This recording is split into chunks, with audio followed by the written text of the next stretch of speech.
Alrededor de los 27 años, Beethoven comenzó a padecer los primeros síntomas de una sordera acuciante. Los expertos aseguran que a los 31 ya había perdido el 60% de audición. Por eso, en el otoño de 1802, como fruto del convencimiento de la incurabilidad de su dolencia, escribió el conocido como Testamento de Heiligenstadt. En este texto explica que lo único que le detiene ante el suicidio es el poder de su arte. Aquella carta dirigida a sus hermanos permaneció guardada en un cajón hasta la muerte del compositor. Tuvieron que transcurrir otros 4 años más para que Beethoven revelase por fin su gran secreto. En 1806, en el boceto de uno de sus cuartetos, reconoció de forma pública su sordera. Ese mismo año, y en plena crisis vital, escribió su concierto para violín opus 61, una obra maestra imprescindible del repertorio violinístico, que cobra más valor aún sabiendo que por aquel entonces nuestro protagonista ya tenía muy mermada su capacidad auditiva. Desde 1812 se vio obligado a utilizar trompetillas para escuchar sus composiciones y poco después, a los 47 años, comenzó a necesitar los famosos cuadernos de conversaciones. A los 54 ya no podía oír prácticamente nada. Curiosamente, el desencadenante de esta sordera, que condicionó la vida y la obra de uno de los más grandes músicos de la historia, aún sigue siendo un gran secreto para nosotros. Conocí a Beethoven por medio de nuestro genial amigo común Andreas Stein, el famoso fabricante de instrumentos. Me presentó como compositor y escritor muy interesado en el tratamiento de la sordera y las trompetillas auditivas, y pasé varias horas con él. De otro modo, según la experiencia de Stein, no me habría recibido. Durante la conversación tuve que escribir lo más rápido que podía, pues él hacía muchas preguntas precipitadamente y con continuas interrupciones, ya que él captaba lo que quería decirle enseguida y no me daba ocasión de terminar la pregunta. No obstante, lo hicimos todo con una sinceridad genuina, incluso cuando protestaba desesperado, poniendo los ojos en blanco y tirándose del pelo. En conjunto resultaba rudo, a veces incluso un poco maleducado, pero también noble, elegíaco, conmovedor, honrado y entusiasta. Después de montar su trompetilla y ponerla en la placa de resonancia sobre la que estaba el muy maltrecho gran piano de cola que le había donado la ciudad de Londres, de sonido fuerte y poderoso, improvisó para mí durante 1 hora. Tras una cordial despedida y asegurándole que acabaría encontrando la trompetilla adecuada porque la ciencia estaba realizando grandes descubrimientos acústicos, me marché emocionado por aquel acontecimiento sin precedentes. Lo que acabáis de escuchar es un fragmento del relato de una de las visitas más distinguidas que tuvo Beethoven en sus últimos años de vida, la de Friedrich Wieck, padre y maestro de piano de Clara Wieck y también maestro de piano del que llegaría a ser su yerno muy a su pesar, Robert Schumann. Ese encuentro entre Wieck y Beethoven parece ser que habría tenido lugar en 1823 en los alrededores de Viena. Y hemos querido empezar este capítulo con él porque hace visibles 3 de las claves que limitaban la vida cotidiana de Beethoven por culpa de su sordera: trompetillas, cuadernos de conversaciones y desesperación, que se traducía en un notorio mal carácter.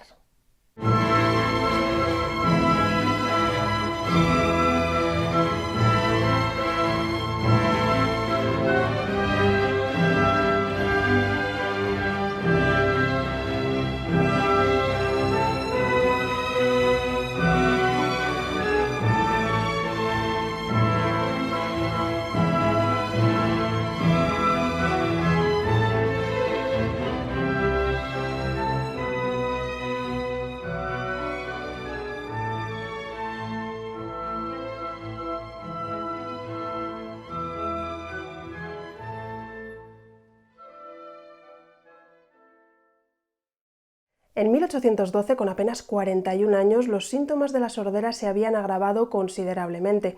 Se dice que Beethoven ya tenía que utilizar trompetillas para poder escuchar sus obras, como esta genial Sinfonía número 7 que terminó en mayo de ese año. ¿Que cómo era capaz de escribir música sin oír bien?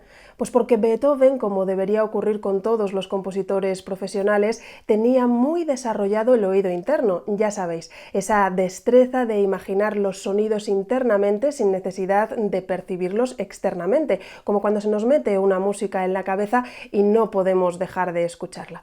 Pero el autor alemán intentó seguir utilizando siempre que podía el teclado como base de su trabajo compositivo, aunque se cuenta que sus pianos estaban siempre desafinados porque él ya no percibía ese desajuste. Continuó improvisando en su ejemplar Broadwood, que alcanzaba un mayor volumen sonoro que otros pianos de la época, e incluso aplicó un amplificador metálico de sonido al instrumento. Además, durante buena parte de sus años de sordera, las trompetillas le ayudaron mucho. Se dice que a veces sujetaba una de ellas a ese amplificador del piano, del que desafortunadamente no tenemos descripciones ni imágenes. Lo que sí sabemos es que su amigo Johann Nepomuk Melchel, el inventor del metrónomo y gran amante de las invenciones mecánicas, fabricó para Beethoven 4 trompetillas auditivas que iban de las simples trompas a diseños mucho más sofisticados.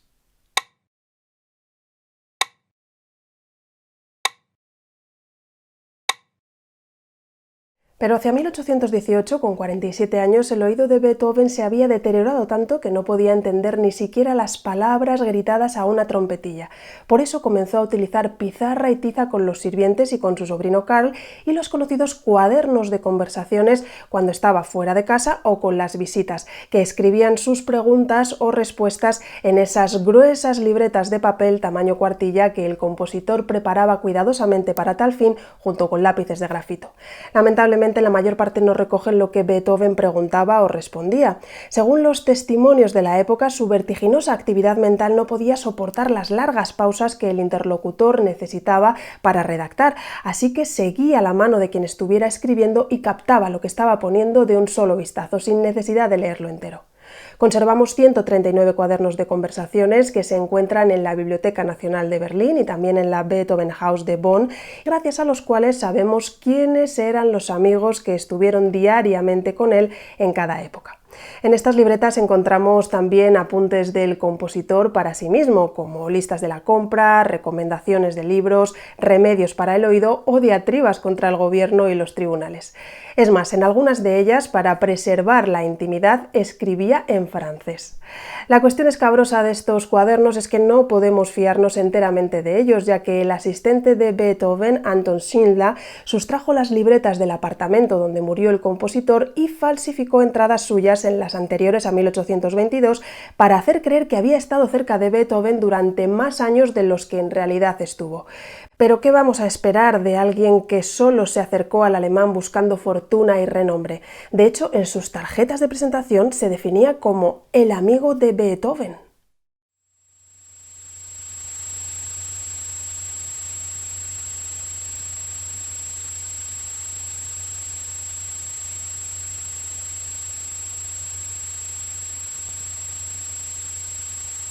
Probablemente, y con excepción de la muerte, perder el oído es lo peor que le puede ocurrir a un intérprete y compositor brillante como era Beethoven. No debería extrañarnos que esta dolencia haya extremado ese carácter fuerte y solitario que siempre tuvo, porque además su sordera llevaba aparejados zumbidos que rugían noche y día en sus oídos. Él mismo afirmó que el oído le molestaba más en compañía de otras personas y menos cuando componía solo, porque se concentraba y podía aislarse de todos esos ruidos y escuchar solo lo que estaba improvisando al piano o esbozando en su mente. Parece ser que en la primavera de 1822 el gran Gioacchino Rossini visitó a su admirado Beethoven en Viena junto al poeta italiano Giuseppe Carpani. Este es su desgarrador testimonio. Cuando se abrió la puerta me encontré en una especie de ático terriblemente desordenado y sucio. Recuerdo especialmente el techo. Situado justo debajo del tejado tenía unas grietas por las que la lluvia caía inevitablemente a chorros. Los retratos que conocemos de Beethoven reproducen su fisionomía bastante bien, pero lo que ningún punzón de grabador pudo reflejar fue la indefinible tristeza que le cubría el rostro. La visita fue corta. Es comprensible dado que una parte de la conversación tenía que ser por escrito. Al bajar aquellas escaleras ruinosas pensando en aquella miseria y suciedad, Me quedó una impresión tan dolorosa de la visita a aquel prohombre que no pude aguantar las lágrimas. Eso es lo que él ha elegido, dijo Carpani. Es un misántropo, un cascarrabias, no es capaz de conservar una amistad. Intenté que la corte y la aristocracia vienesas ayudaran económicamente al mayor genio de la época, al que abandonaban en semejante penuria. Pero mis propuestas no obtuvieron el apoyo de nadie. «No conocéis a Beethoven», fue la respuesta general que obtuve. Al día siguiente de saberse propietario de una casa, la venderá. Jamás se acostumbrará a tener un hogar permanente. Necesita cambiar de domicilio cada 6 meses y de sirvienta cada 6 semanas.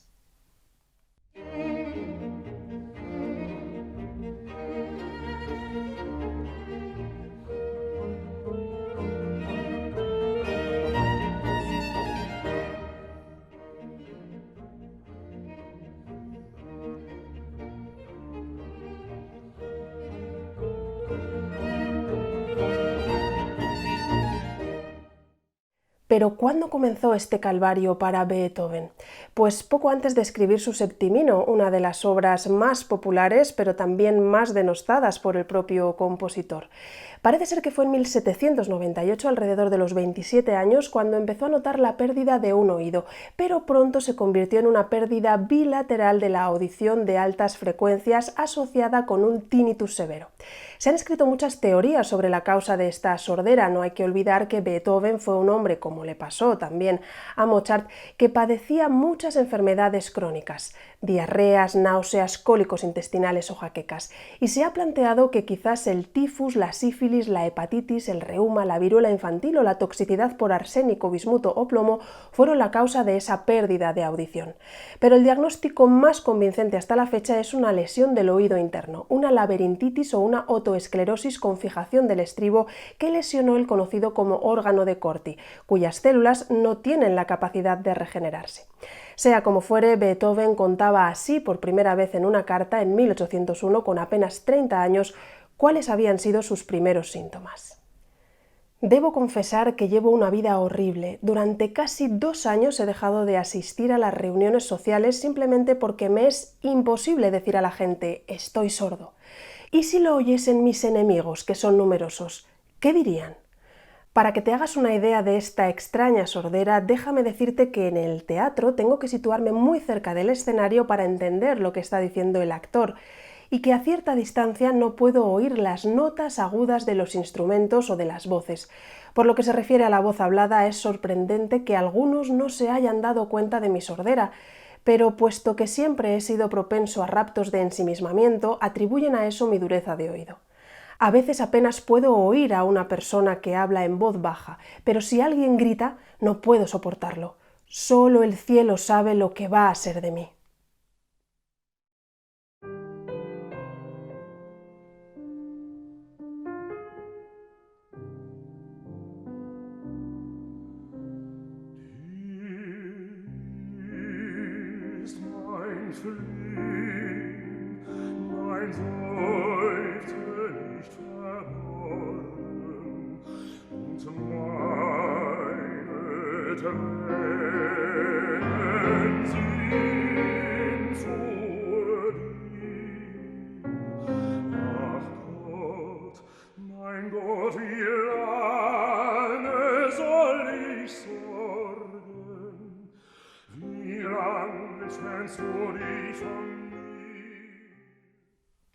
Por increíble que parezca, Beethoven compuso música durante casi 3 décadas conviviendo con esa sordera que cada vez era más aguda e insoportable.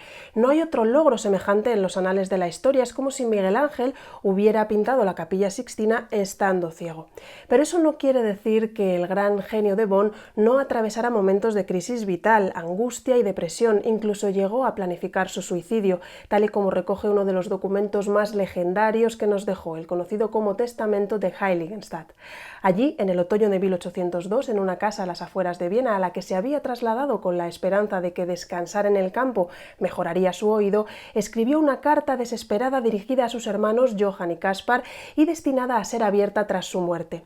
En el texto, Beethoven pretende justificar su melancolía y su insociabilidad lamentándose de su dolencia, pero lo más importante es que nos informa de que ha encontrado una razón de peso para seguir viviendo y soportar hasta el final esa desgracia. Un poco más y habría puesto fin a mi vida. Solo mi arte me ha detenido. Me parecía imposible dejar este mundo antes de haber creado todo aquello que soy capaz de crear. Por ello, he decidido prolongar esta miserable existencia.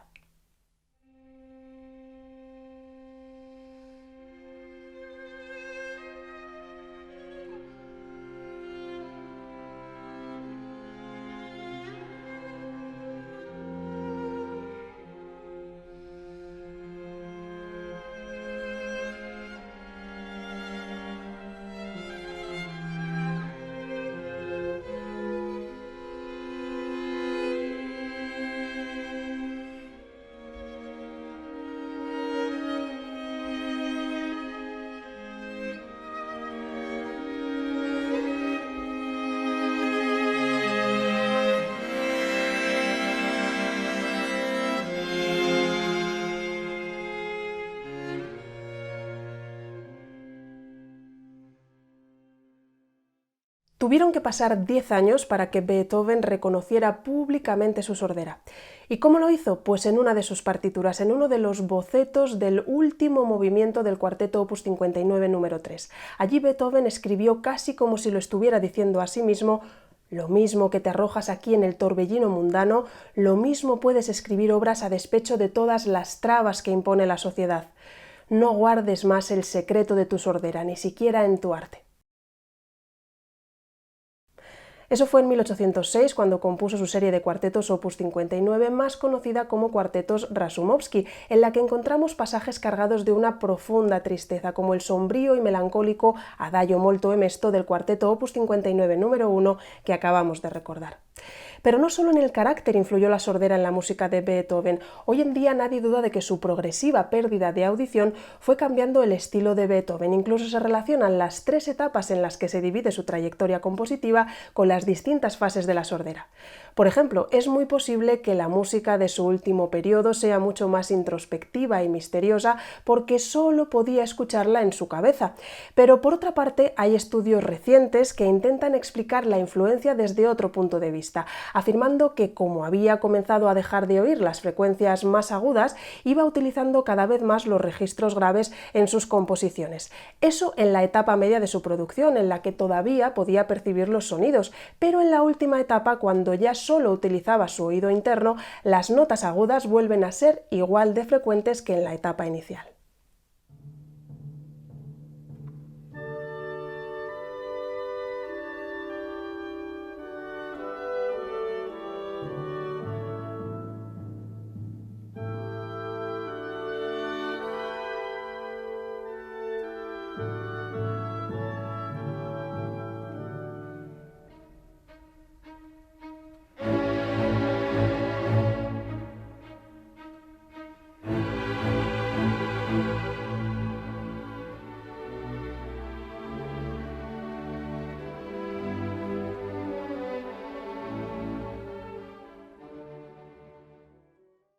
Pues sí que se mueve Beethoven en el registro medio grave, con ese protagonismo de los timbales en esta introducción del concierto para violín que efectivamente corresponde a su etapa media. 1806, el año en el que reconoció públicamente su sordera, fue muy prolífico para Beethoven.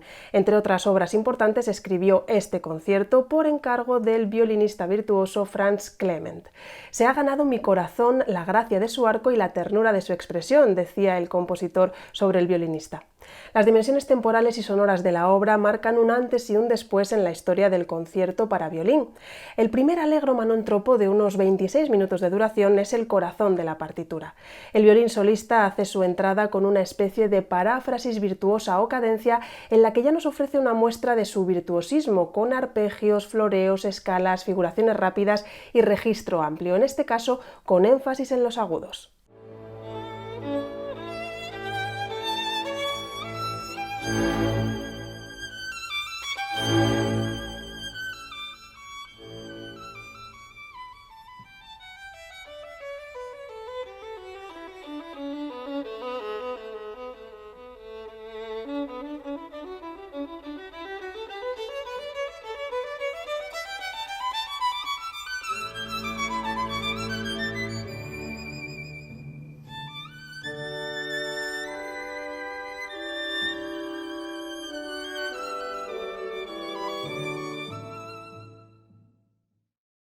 En el segundo movimiento, Larghetto, encontramos un sentimiento y una expresividad muy profundas que parecen estar motivadas porque Beethoven escribió estas páginas llevado por su amor hacia Thérèse von Brunswick, con la que se había comprometido en secreto.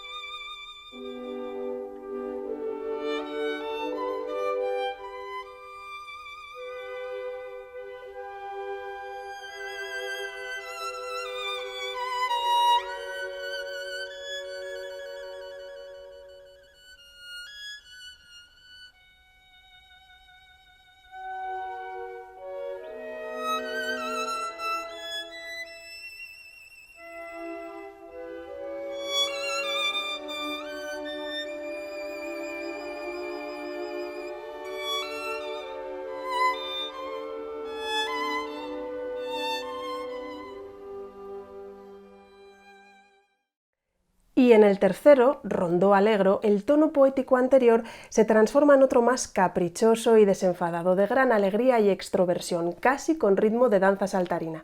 El carácter es muy popular. Así suena el estribillo de ese último rondó.